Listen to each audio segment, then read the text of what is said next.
The playground at Magnolia Grove was supposed to be a sanctuary, a place where laughter drowned out the world's noise. But on that Tuesday afternoon the air turned thick with something far heavier. Jessica Carlyle's shrill accusation sliced through the hum of cicadas. "You need to leave. Now."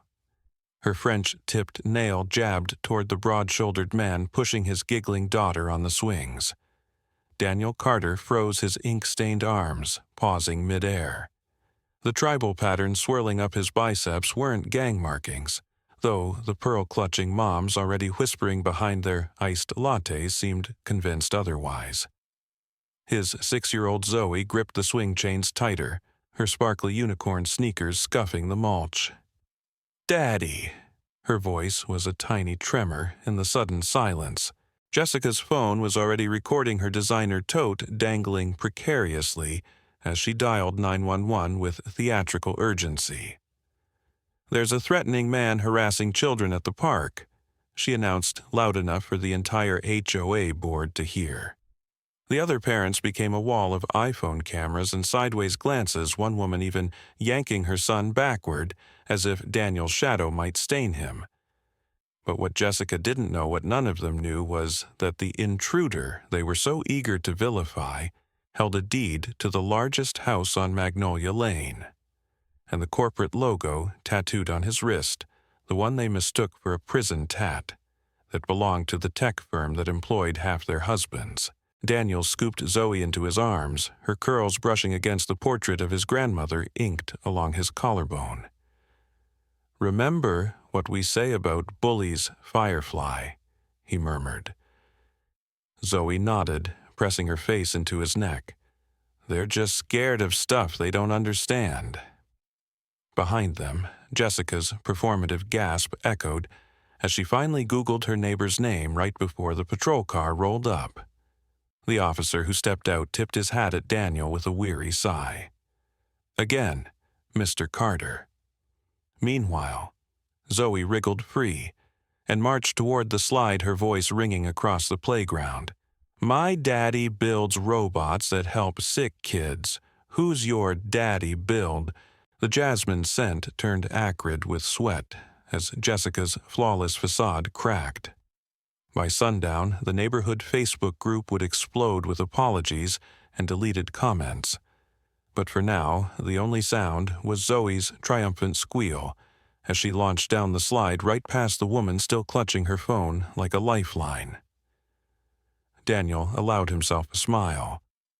The robots, it turned out, weren't the only things he knew how to dismantle.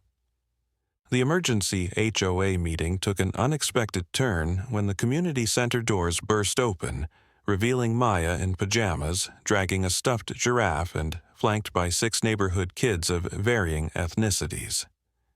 "Daddy," she announced, climbing onto the conference table with the gravitas of a tiny CEO. "We made rules for the new playground." She unfurled a crayon-scrawled list. 1. No mean ladies. 2. Share the swings. 3. Tattoos are just stickers for grown-ups. The room erupted half in laughter, half in awed silence. Even Karen's lawyer cracked a smile before remembering his hourly rate. Daniel hoisted his daughter onto his shoulders as the kids distributed their manifesto to each resident. "Seems my COO has spoken." He deadpanned, nodding to the now viral security footage playing on loop behind them, Karen screeching about property values, while Maya offered her popsicle to a terrified toddler. Then came the mic drop. Patricia's paralegal wheeled in a TV, queuing up footage from earlier that evening, Karen's own daughter, Emily, on CNN, tearfully donating her college trust fund to the Thompson Foundation. "My mom's behavior today wasn't protection. It was pathology," she told Anderson Cooper, her dorm room wall visible behind her papered with BLM signs. The camera panned to Karen's face, now the color of expired salmon. Brad's lawyer chose that moment to slam his briefcase shut. "We're leaving. My client will be vacating by end of week." He bolted so fast he left his legal pad behind, revealing scribbled notes. "Abandon ship." Client's firm just got named in discrimination lawsuit. But the real twist came from an unexpected quarter. David Henderson stood abruptly, his chair clattering to the floor. "I'll be filing for divorce tomorrow," he announced to the stunned room, "and donating half our assets to fund Maya's garden." He turned to Karen, his voice trembling. 20 years of marriage, and I never realized you were this person." As the meeting dissolved into chaos, residents lining up to apologize, reporters swarming the parking lot, Karen screaming about betrayal. Maya tugged Daniel's sleeve. "Daddy, can we make a new rule? Everybody gets sprinkles on their ice cream now." By dawn, Maya rules would be trending globally. Karen's Zillow listing would be flooded with fake offers from trolls, and the first diversity workshop would have a wait list longer than the community pool in July. But as Daniel carried his sleeping daughter past the newly unlocked gates, now adorned with Lena's vibrant mural of interlocking hands, the only metric that mattered was the quiet hum of a neighborhood finally waking up. Some revolutions, after all, didn't need torches and pitchforks. Just crayons, courage, and one little girl who believed slides were for sharing. The crunch of autumn leaves underfoot announced Karen's arrival before Mike saw her. She stood at the edge of the playground, unrecognizable in faded jeans, no designer athleisure in sight, her hands clutching a bakery box like a life preserver. Maya spotted her first freezing mid-swing before scrambling toward Daniel with the urgency of a battlefield reporter. "Daddy, the mean lady's back, but she looks sad." Karen's letter had mentioned therapy, but nothing could have prepared Mike for the hollowed-out version of the woman who'd once wielded privilege like a weapon. "I brought muffins," she stammered, thrusting the box toward Maya. "Your favorite, blueberry." The child recoiled, eyeing the offering like it might contain tracking devices. Then came the twist no one expected. Maya's nose wrinkled. "You remembered wrong. I like chocolate chip." The precision of the correction delivered with the withering disdain only a 6-year-old could muster made Aisha choke on her coffee. Karen's face crumpled. I asked the baker what kids like. I didn't know anything about actual children," Mike finished quietly. He studied the woman who'd tried to destroy his family, now reduced to trembling in the shadow of the Maya's garden plaque. The irony wasn't lost on him. A sudden commotion interrupted the moment, a delivery van emblazoned with Thompson Foundation pulling up to the community center. Workers unloaded boxes labeled Diversity Curriculum and Restorative Justice Training, but Maya zeroed in on one marked Special Delivery Firefly Project. "Daddy, is it here?" She took off at a sprint, leaving Karen standing like a forgotten ghost. Mike made his decision. "Walk with me." They followed Maya to where workers were unveiling a bronze statue, not of some stodgy founder, but of a little girl's sneaker-clad foot mid-kick on a swing. The plaque read, "How high can you soar when the world stops weighing you down?" Karen gasped when she spotted the smaller inscription, "Inspired by KH, may we all learn to see better." You kept my initials." Mike watched Maya demonstrate the statue's magic feature, pressing the foot, made hidden sprinklers dance. "My daughter insisted. Said your eyes were broken that day, not your heart. The dam broke." Karen's apology came out in a flood, not the performative kind she'd rehearsed for the courts, but the ugly, snotty truth about growing up in a racist household, about the fear she'd mistaken for vigilance. Maya, ever the tiny diplomat, handed her a chocolate chip muffin smuggled from the community center. "These help my sad days." By spring, Karen would be auditing diversity trainings at the community college. Her viral TED Talk about unlearning prejudice would surprise everyone, especially her ex-husband, and Maya's Firefly Project would expand to 12 cities. But for now, as the three of them sat on that bench watching a mixed-race girl teach Karen how to pump her legs on the swings, the only sound that mattered was the creak of chains, and the hesitant laughter of a woman finally seeing the world through new eyes.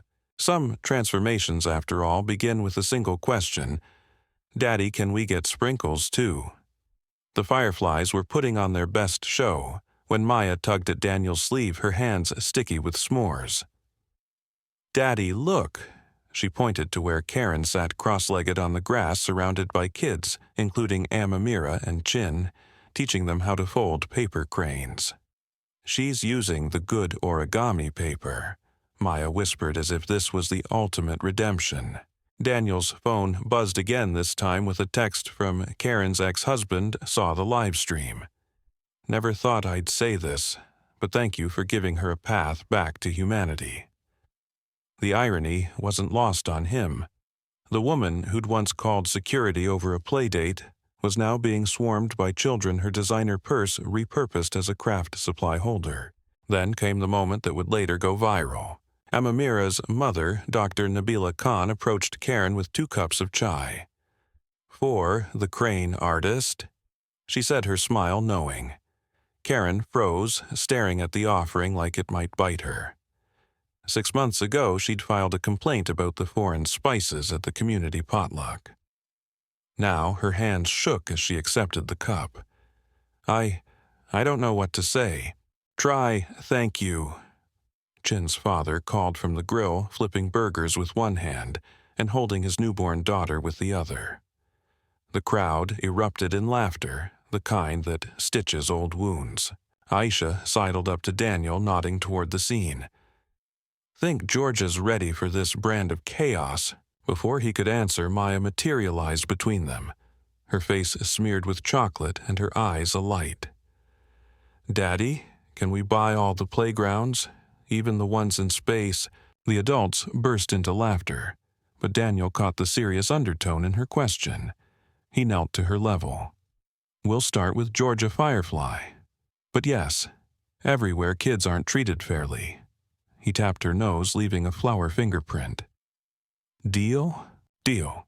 She scampered off, shouting to her friends, "We're gonna fix everything." As the night wound down and families gathered their belongings, something remarkable happened. No one rushed to leave. Pakistani grandmothers exchanged recipes with black granddads. White moms traded parenting hacks with Asian dads. And in the center of it all, Karen Henderson sat weeping into her chair while a dozen sticky-fingered kids decorated her arms with temporary tattoos. Daniel's phone buzzed once more, a follow-up email from Georgia, with unexpected attachments, blueprints for a community center, and a PS that said, "We've already renamed the playground. They're calling it Firefly Fields." Some revolutions don't need marching orders. They spark to life when a child looks at a broken system and says, "That's not fair," then hands you a crayon to rewrite the rules. And as Daniel watched Maya lead a conga line of firefly-chasing kids through the sprinklers, Karen hesitantly bringing up the rear, he realized the most powerful changes often come disguised as play. The video would rack up 10 million views by morning, but the real impact was measured in quieter ways, in the security guard who now carried stickers instead of handcuffs in the HOA bylaws, rewritten in a child's looping script, and in the way the stars seemed to shine just a little brighter over Willowbrook that night, as if the universe itself was whispering. This is how the world changes, one playground at a time. The answer came not from the adults, but from the children themselves. On the first day of summer break, Maya and her friends unveiled their masterpiece, a hand-painted mural spanning the community center wall. Not the polished professional artwork Karen had once demanded, but something far more powerful. Tiny handprints in every shade of brown, black and beige, forming a giant tree with branches stretching toward the sky. At its base, in uneven block letters read their manifesto: "No meanies allowed unless they say sorry." Karen, now a regular at diversity workshops, stood frozen before it, her designer tote, last season's a subtle but telling change, slipping from her shoulder. The kids watched her reaction with the intensity of tiny prosecutors. Then came the moment that would break the internet, not because it was extraordinary, but because it was so painfully ordinary. "I'm sorry," Karen whispered, her voice cracking. "Really, truly sorry." Maya, ever the diplomat, considered this gravely before nodding. "Okay, want to help us paint the other wall? We're doing planets next." The adults who'd once scattered from conflict now leaned in, holding their breath as Karen accepted the paintbrush with trembling hands. The security guard, now the community arts coordinator, handed her a smock that read, "Caution, work in progress," in cheerful letters. Daniel's phone buzzed with an alert the Georgia property deal had closed. The renderings included a replica of Maya's mural, with one addition a small golden plaque beneath it. Every apology is a brushstroke on the canvas of change. As the sun set over Willowbrook, casting long shadows across the playground, the answer to that final question became clear. The future wasn't just watching, it was painting, laughing, and occasionally spilling glitter glue everywhere. And somewhere between Karen's first shaky Saturn ring and Maya's insistence that Pluto definitely counted as a planet, the most revolutionary truth revealed itself. The world changes not when we tear down the fences, but when we hand the paintbrushes to those who once built them. Some legacies don't need bronze statues. They live on in sticky handprints and the quiet courage to say, "I was wrong." Proof that redemption, like playgrounds, belongs to everyone willing to swing for it. Jessica's smirk faltered as the security guards shuffled forward, their radios crackling with static. "Ma'am," the taller one asked, eyeing Daniel with the nervous energy of a kid who'd rather be anywhere else. "This gentleman says he lives here," Jessica declared, jabbing a finger toward Daniel like she'd just uncovered a crime scene. The guards exchanged glances. The shorter one, whose name tag read Ricky, cleared his throat. Mr. Carter." "Yeah, he's in Unit 12B, the smart home with the Tesla charger." A beat of silence. Jessica's manicured fingers twitched around her phone. That's impossible. The HOA records were updated last week," Daniel cut in, finally standing. The movement made his shirt right up slightly, revealing the edge of a barcode tattoo on his hip, a relic from his time as a biomedical engineer tracking prosthetics for veterans. Ricky's eyes lit up. "Yo, you're the guy who spoke at my cousin's VA hospital, the neural limb guy." Daniel gave a curt nod, but his attention was on Zoe, now perched at the top of the slide, oblivious to the drama. Jessica's face flushed the exact shade of her $75 Rosé All Day lipstick. "Well, there's still the matter of unauthorized guests," she hissed, scrambling for leverage. "Children's safety is paramount." "Funny you mention that." Daniel's voice was deceptively light as he pulled a key fob from his pocket, the kind that unlocked Magnolia Grove's private gym and pool. "Because I've got the HOA meeting minutes right here on my phone. Page 4. All residents must accompany guests. But Zoe and I," he tapped the screen, "we're the ones who paid for this playground." A choked gasp came from the bench where Susan, the younger mom, had been nervously twisting her wedding ring. "Wait, you're the DC Holdings on the donor plaque." The revelation hit like a rogue dodgeball. Jessica's phone slipped from her hand, landing screen up on the mulch, still open to the Zillow listing for Daniel's house, complete with the words, "Off-market owner occupied," in bold. Meanwhile, Zoe chose that exact moment to cannonball down the slide, her laughter slicing through the tension. "Daddy, watch me!" she yelled, flinging herself into his arms. Daniel caught her effortlessly, his tattoos glinting in the sun, not symbols of danger but of a life spent building things. Jessica opened her mouth perhaps to summon another excuse, but Ricky was already backing away. "We good here, Mr. Carter. Only my break's over in 5. Daniel waved him off, his smile razor thin. "Tell your cousin I said hello." As the guards retreated, Susan suddenly stood, her voice trembling but clear. "Zoe, honey, do you want to play with my son? He's been dying to try the monkey bars." The playground held its breath. Jessica, now utterly alone on her bench, looked as if she'd been slapped by karma itself. And Daniel. He simply adjusted Zoe's crooked ponytail and said loud enough for everyone to hear, "Go ahead, Firefly. Just remember some people need manuals for common decency. Lucky for them, Daddy writes those too." The tension shattered like dropped porcelain when a silver-haired woman in a Stanford sweatshirt pushed through the gathering crowd. "For heaven's sake, Jessica!" She barked, her voice carrying the authority of someone who chaired the school board for a decade. "That's Daniel Carter. He donated the new STEM lab at the elementary school last month." She turned to the guards, her orthopedic sandals planted firmly in the mulch. "Johnson, his daughter Zoe, is in your niece's ballet class. Good grief, man, you carried her home when she skinned her knee at the recital."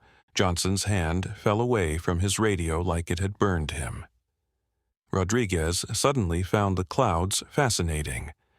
Meanwhile, Jessica's phone, still broadcasting to her 1-200 neighborhood watch followers, captured the exact moment her nostrils flared in recognition. The sweatshirt woman was none other than Dr. Eleanor Whitmore, Magnolia Grove's resident Nobel laureate, and the only person whose property taxes surpassed Daniel's. Zoe chose that moment to abandon the slide, sprinting toward the commotion with a crumpled paper in hand. "Daddy, look what I drew at school today." She thrust the artwork upward, a crayon masterpiece, featuring a brown-skinned man in a lab coat, beside a much smaller figure with wild curls. The caption in wobbly letters read, "My daddy fixes broken soldiers." A collective inhale swept through the playground. Even Jessica's most loyal minions edged away as Daniel knelt to examine the drawing. "This is incredible, Firefly," he murmured deliberately, turning the page toward the crowd. The barcode tattoo on his hip, now fully visible, lined up perfectly with the barcode Zoe had drawn on her superhero version of him. Dr. Whitmore seized the opening, like the seasoned debater she was. "While we're verifying credentials," she said dryly, "perhaps Jessica should explain why her guest parking pass expired in 2019, or why her urgent safety concern last week turned out to be a Jehovah's Witness ringing doorbells." The mood shifted like a ceasing. Suddenly, the other parents were busy examining their shoes or suddenly remembering urgent appointments. Susan, emboldened, scooped up Zoe's abandoned backpack and pulled out a glittery library book. Famous black inventors with a sticky note marking the page about Daniel's prosthetics patent. Jessica opened her mouth, but the universe had other plans. A black Tesla glided to the curb, and the HOA president, a no-nonsense attorney named Martinez, stepped out blinking at the spectacle. "Carter, I've been calling you about the community center bid." "Oh," she noticed the guards, the crowd Jessica's trembling lip. Her sigh could have powered a wind turbine. "Jessica." Again. By the time the first peal of Zoe's laughter rang out from the monkey bars where she now played with Susan's son and 3 other previously shielded children, even the squirrels seemed to be judging Jessica. Daniel pocketed his phone, the text from Martinez, now illuminated on the screen, "FYI, your security system proposal just passed unanimously. Tell Zoe the splash pad was her idea." As he walked toward the swings, he didn't need to look back to know Jessica was frantically deleting her live stream. Some battles, after all, were won by simply outclassing your opponent one crayon drawing at a time. Daniel's phone call connected just as Jessica's Amber Alert comment hit peak hysteria. "Martinez, yeah, we've got a situation at the playground," he said deliberately, loud enough for the mob to hear. "Bring the HOA bylaws and maybe a copy of last month's property tax receipts." He hung up to find Jessica smirking, her phone now angled to capture Zoe's tear-streaked face. "Oh, please, like paperwork excuses criminal behavior," she sneered. Then the universe delivered poetic justice in the form of a shrieking 5-year-old barreling through the crowd, Jessica's nephew Tyler, trailing bubblegum ice cream down his Spider-Man shirt. Aunt Jess, he yelled, yanking her sleeve. Zoe's dad fixed Robbie's robot arm at the science fair. He's not a bad guy, he's the Lego guy. The playground froze. Even the birds stopped chirping. Jessica's face did something spectacular, like a frozen yogurt machine attempting calculus. Because Tyler wasn't just any kid, he was the grandson of Magnolia Grove's original developer. And the robot arm, he referenced a prosthetic prototype Daniel had helped Tyler's disabled classmate demo an act Jessica herself had Instagrammed with community kindness. Dr. Whitmore materialized beside Daniel holding an iPad like Excalibur. "Since we're verifying paternity today," she announced, tapping the screen to display a local news clip. There was Daniel at Zoe's adoption finalization, beaming beside his daughter in matching Best Day Ever t-shirts. The judge's gavel coming down as Zoe squealed, "Daddy forever." The crowd's energy shifted like a receding tide.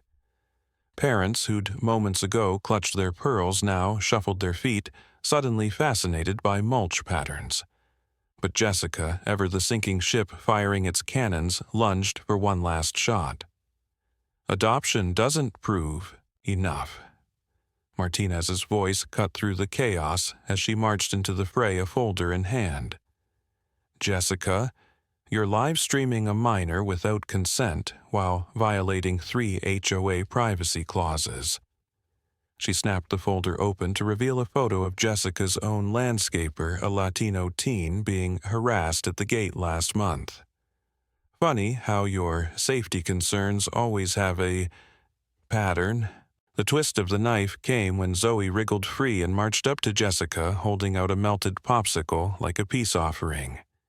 "You're being mean because you're scared," she recited, echoing Daniel's words from their morning meditation. "But scared people can learn. Want to share my snack?" The Facebook Live comments now flooding with tags from Daniel's tech colleagues, and Zoe's preschool parents exploded with popcorn emojis. Even Rodriguez couldn't suppress a grin as he radioed dispatch. "False alarm, guys. Just another Karen learning the hard way." As Daniel carried Zoe toward their waiting Tesla, past the now silent crowd and Jessica frantically deleting her social media accounts, he whispered in his daughter's ear, "Remember what we say about bullies, Firefly." Zoe giggled, sticky fingers painting stars on his cheek. "They're the ones who need help the most." The car door closed on Jessica's unraveling privilege, leaving only the echo of a child's wisdom hanging in the jasmine-scented air. The 911 call had barely connected when 3 black SUVs rolled into the playground parking lot, their doors opening in unison. Karen's triumphant smirk faltered as a dozen people in sharp business attire emerged, not lawyers as she'd expected, but a camera crew from Hometown Heroes, the local news segment that had once featured her for organizing a charity bake sale. The lead reporter, a no-nonsense woman with a sleek ponytail, zeroed in on the scene like a hawk spotting prey. "Miss Henderson," she called microphone already live. "Is it true you've accused a decorated veteran and his daughter of trespassing?" Karen's mouth opened and closed like a fish out of water. Because behind the reporter, stepping out of the third SUV, was Patricia, not a public defender, but the CEO of Sentinel Security, the firm that handled Willowbrook's surveillance systems. And she wasn't alone. Trailing her was a man in a police chief's uniform, his face grim as he surveyed the crowd. Brad's tablet suddenly became the hottest commodity as residents craned to see the screen now displaying Daniel's homeowner profile complete with his military service record and a shiny platinum donor badge next to his name. Karen," Brad's voice cracked. "Says here he bought the old Winthrop estate. You know, the one that sold for $3 million cash." The playground erupted. Aisha seized the moment, pulling up Zillow on her phone and projecting it for all to see. Sold 6-bed, 8-bath, smart home mansion. Owner D. Carter. The same property Karen had gushed about at last month's HOA meeting, lamenting that the mystery buyer hadn't attended the welcome brunch. Daniel finally spoke, his voice carrying the quiet authority of a man who'd commanded troops. "Patricia, play the footage from the East Gate camera this morning." The security chief tapped her tablet, and suddenly Karen's own voice blared through the crowd. "Ah, another black family moving in. There goes the neighborhood." The police chief's radio crackled to life, dispatch confirming what everyone already knew. Unit 12 disregard that CPS request. Child confirmed as Mr. Carter's legally adopted daughter. Over. Then came the twist no one saw coming. Zoe, who'd been quietly drawing in the mulch, stood and marched up to Karen holding out a crumpled piece of paper. "I made this for you," she announced. It was a crayon rendition of their playground, complete with a frowning Karen in the corner, her face scribbled over with brown marker. "You're the only one not colored in," Zoe explained solemnly. "Because you don't see people." The news cameras ate it up. By sundown, Karen's Facebook Live would be repurposed into a viral PSA about racial profiling, soundtracked by Daniel's final words as he buckled Zoe into their car. "Funny how the only gang signs here were the ones you projected onto us." As the SUVs pulled away, Brad was already frantically drafting a resignation letter, and the HOA's landscaping crew the same Latino teens Karen had harassed for loitering, quietly high-fived behind the slide. Some battles weren't won with lawsuits or speeches, but with a child's crayon, and the unshakable truth that kindness, unlike privilege, couldn't be faked. Officer Chen's radio crackled before Reynolds could escalate further. "Unit 12, stand down. Repeat, stand down." The dispatcher's voice was edged with urgency. "Per Chief Morrison, Mr. Thompson is a confirmed resident. Cross-reference under Carter Daniel in the HOA files." Karen's phone slipped from her grip, landing face up on the pavement, her live stream now broadcasting her own undoing to 40,000 viewers. The screen lit up with a flood of comments. "LOL, Karen's about to get Zillow zapped," and "Those gang tattoos look an awful lot like the 82nd Airborne insignia." Then came the mic drop no one expected. A silver-haired man in a wheelchair rolled through the parted crowd, his Vietnam vet cap casting a shadow over Karen's designer sneakers.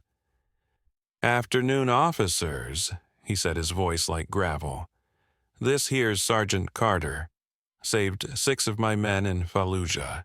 His suspicious tattoos." The old man jabbed a finger at Karen. "That's his Purple Heart you're calling gang signs, lady." Maya, sensing the shift, wriggled free from Daniel's arms and marched up to Officer Reynolds. With the solemnity only a 5-year-old could muster, she held out her toy stethoscope. "You need this more than me," she announced. "Your heart's not working right." The playground erupted half in laughter, half in stunned silence. Even Reynolds' partner choked back a grin as the younger officer's face turned the color of Karen's abandoned phone case. Daniel finally reached into his back pocket, not for ID but for a folded letter bearing the presidential seal. "Since we're verifying credentials," he said calmly, "this might save time." The document fluttered open, revealing an invitation to next month's Medal of Honor ceremony addressed to Dr. Daniel Carter, Ph.D. Biomedical Engineering. Karen made a sound like a deflating balloon. Brad Williams suddenly remembered a very important meeting and bolted. But the knockout punch came from an unexpected corner. Officer Chen's body cam footage uploaded in real time by the department's transparency portal had already gone viral. The clip showing Karen screeching about property values while Maya offered to share her popsicle was racking up 1 million views. As the police escorted a spluttering Karen away for filing a false report, Daniel knelt to zip Maya's jacket. Ready to go home, Firefly, she nodded, then paused. "Daddy, can we invite the grumpy officer to my birthday? He needs cake." Overhead, the Willowbrook Estates security drone, the one Daniel's company had installed, captured it all in 4K. By dinner, the HOA's resignation letters would outnumber the "for sale" signs popping up on Karen Street. Some defeats, after all, couldn't be outrun, not even in designer sneakers. Patricia's assistant didn't just pull documents from the box, she unfurled a property deed the size of a picnic blanket, the gold seal catching the afternoon light. Exhibit A, Patricia announced as the news camera zoomed in on the address, 12 Magnolia Lane, the Winthrop Estate. The same property Karen had spent months gushing over in HOA meetings, lamenting that the mystery tech millionaire owner never attended mixers. Karen's gasp was almost comical. That's impossible. The Winthrop house sold for $4.2 million cash. Patricia finished smoothly handing Officer Chen a notarized copy. Purchased under my client's legal name, Michael Theodore Thompson, for privacy reasons. She paused, letting the revelation sink in before dropping the next bomb. Which incidentally is how his name appears in your HOA database section 4 line 12. Perhaps Mr. Williams should have scrolled past the T's before playing detective. Brad's tablet clattered to the pavement. The crowd's murmurs crescendoed as Patricia's second assistant produced an iPad tapping to display security footage from that morning. There was Karen, caught in 4K, whispering to Brad, "Watch, I'll have that thug and his kid thrown out before sundown." But the real twist came from an unexpected quarter. A shrill ringtone cut through the chaos, Karen's own phone flashing, "Husband." Patricia, with the reflexes of a litigator who smelled blood, hit speaker before Karen could stop her. "Karen!" A man's voice boomed through the playground. "Why is Sentinel Security calling to cancel our contract? And why the hell is our mortgage lender asking if we're involved in a discrimination lawsuit?" The color drained from Karen's face. Maya, sensing the shift, wriggled free from Daniel's arms and approached the trembling HOA president. In her tiny hands was a crumpled drawing, a stick figure Karen with X's for eyes floating in a sea of multicolored children. "I made you special," she announced. "Now you can see everybody." Even Officer Reynolds couldn't suppress a snort. The news reporter, sensing the Emmy-worthy moment, pivoted her mic toward Karen. "Ms. Henderson, any comment on being outmaneuvered by a kindergartner's art project?" As Patricia handed Chen a cease and desist order CC'd to every major media outlet, Daniel finally spoke, his voice carrying the quiet weight of a man who'd fought far harder battles. "Officers, I believe we're done here." He scooped up Maya, her sparkly sneakers kicking triumphantly as he turned toward their waiting car. Behind them, Karen's designer-clad meltdown was already spawning memes. By nightfall, Karen's playdate would trend nationally, and the Willowbrook HOA would unanimously vote to rename the playground Maya's Meadow. Some defeats, after all, came with crayon-colored justice. The tension shattered when Maya suddenly tugged at Daniel's sleeve. "Daddy," she whispered loudly, "can we keep the playground, but fire the mean lady?" The blunt innocence of the question sent a ripple of nervous laughter through the crowd, except Karen, who looked like she'd been slapped with a subpoena. Patricia seized the moment, snapping her fingers at an associate who produced a sleek tablet. With a tap, the screen lit up with Willowbrook's financials specifically, the line item showing Karen's overdue HOA fees. Interesting. Patricia mused how someone so concerned about community standards hasn't paid her landscaping dues in 6 months. She swiped to reveal something even juicier: security footage of Karen's husband sneaking their untrained pit bull into the private dog park, the same breed she'd petitioned to ban last year. Officer Chen's radio crackled again. "Dispatch to Unit 12, we've got a 911 call from 42 Magnolia Lane. Resident reports a Karen-related emergency." The crowd erupted. Even Reynolds cracked a smile. But the knockout punch came from an unexpected ally. Brad Williams, sensing which way the wind blew, suddenly lunged forward with a theatrical gasp. "Karen, you told me the HOA voted to increase fees last month." He whipped out his phone, displaying an email chain where Karen had forged board approval to line her own pockets. The news camera zoomed in as the reporter murmured, "This just turned into an embezzlement investigation." Daniel knelt to Maya's level. "Remember what we say about bullies, Firefly? They crumble like cookies," she chirped, dusting her hands together for emphasis. The timing was impeccable.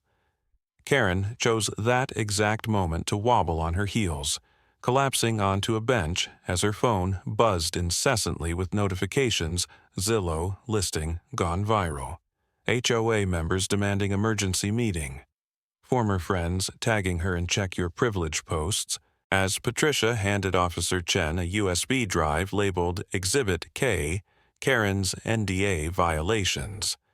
Daniel finally addressed the shell-shocked crowd. "Here's the thing about gates," he said, hoisting Maya onto his shoulders. "They work both ways." With that, he turned toward the now silent playground where the remaining children had resumed playing, including a little boy offering Maya his juice box in solemn apology. By nightfall, the Willowbrook reckoning would trend nationwide, Karen's for sale. By owner sign would be the most mocked listing on Reddit, and the community's new landlord would be receiving marriage proposals in his DMs. But for now, as the sunset painted the slide in gold, there was just a little girl's triumphant whisper, "Daddy, can we build a bigger slide tomorrow?" The murmurs of the dispersing crowd were suddenly interrupted by the squeal of tires. A cherry-red Tesla Cybertruck skidded to a halt, and out stepped a woman in paint-splattered overalls, Lena Rodriguez, the artist whose mural commission Karen had vetoed last month for being too urban. She tossed a folder to Patricia. "Got your email. Here's every racist text Karen sent about my gang graffiti design."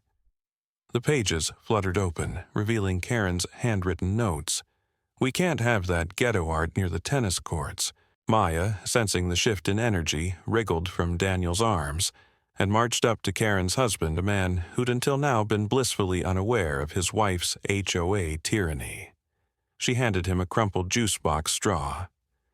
"You look sad," she announced. "This helps me feel better." The absurdity of the gesture, a child offering comfort to a man whose world was imploding, made several bystanders choke back laughter. Patricia cleared her throat. "Ah, yes, Section 22.7. All community art installations require board approval, except when said board members engage in discriminatory practices." She flashed a shark-like smile at Lena. "Your mural is approved. I suggest starting with the clubhouse wall." The news reporter, now live-streaming to 500,000 viewers, thrust her mic toward Daniel. "Mr. Thompson, what's your message to other communities watching this unfold?" He adjusted Maya's crooked hair bow before answering. "Gated communities shouldn't mean closed minds. If your idea of safety requires excluding people who look like me and my daughter—" He nodded toward Karen, now sobbing into her husband's Hugo Boss tie. "You're not protecting your homes, you're imprisoning your hearts." Then came the twist no scriptwriter would dare invent. The playground sprinklers suddenly burst to life, apparently triggered remotely by Daniel's security team. As Karen shrieked and scrambled to protect her designer handbag, the children erupted in glee, dancing through the spray. Maya grabbed the hands of two previously shielded kids, pulling them into the water. "See?" she yelled over the chaos. "Now, everybody matches." The symbolism wasn't lost on the crowd. The very system meant to keep people out was now drenching everyone equally. By midnight, Maya's sprinkler challenge would flood TikTok. Karen's Pinterest-perfect home would be swarmed by paparazzi, and 6 major corporations would announce partnerships with the Thompson Foundation.